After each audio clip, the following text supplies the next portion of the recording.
So my first game today is gonna be the game Dead Zone Rogue. So it just went live, and it has been in early access for a while, but it's launched with its 1.0. And so basically what this game is, literally like the game says, it's a roguelike game. It says rogue in the name.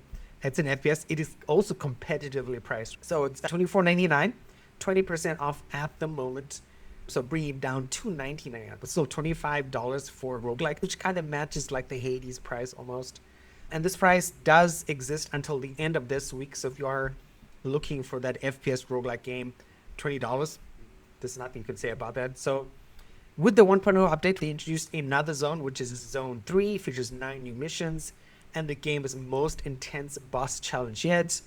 And yes, I know I'm very much against terrible boss fights, but looking at this game, reading some reviews, this is not terrible in terms of boss fights. Like, it's one of those boss fights where, similar to Hades, where every time you fight the boss, yes, I feel like I've gotten better. I understand the way it works. I know what things I need to get in my next run in order to defeat this boss. So I love the sort of general curve when you're fighting a boss. Unlike some games where it's, you're here, this is where the boss is. You figure out how to get there, and there's no sort of clear indication. Like, this is the way. You climb the stairs until you get to the boss, as opposed to, I'm jumping, I can't get to it. I keep dying all the time. It's no.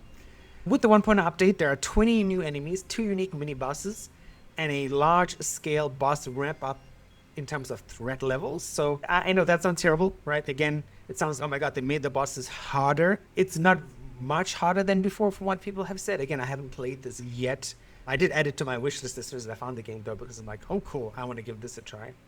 So there's also a new synergy system with 40 plus synergy upgrades. So again, it gives you build variety. Again, it's one of those games where you're like, hey, this thing and this thing work together, combine them together, and you got this interesting new build. So for people who are very passionate about a game, and I want to try this build, and that was my goal in Avowed. I watched a recent video about that, and I'm like, yeah, finally Avowed has build diversity after I finished the game, which is very sad. There's also localization and support, so we've got Japanese and Chinese. It is simplified Chinese. That's unfortunate for people in Taiwan. Steam Deck compatibility, I would say, like, having a Steam Deck, this is probably one of those games where you're going to have to fiddle around a fair bit in order to get it to run on a Steam Deck, and even when it's running, it's probably going to not run very well. But again, I know loads of people are like, this doesn't matter to them. As long as the game works and it's playable, that's fine. So the launch also includes the operative DLC pack, which is just cosmetic stuff. So again, if you want to dress up your dude as he's running around in this game, feel free to do that. Just supports the developer, and the soundtrack is also included with that. Yeah, it's really cool. It is also, I forgot to say something, this is also multiplayer. So this is also a multiplayer roguelike game. So jump into the chaos, gather your crew, experiment with sonic and plasma balls, and push through Zone 3 before August 25th, before the discount dries up.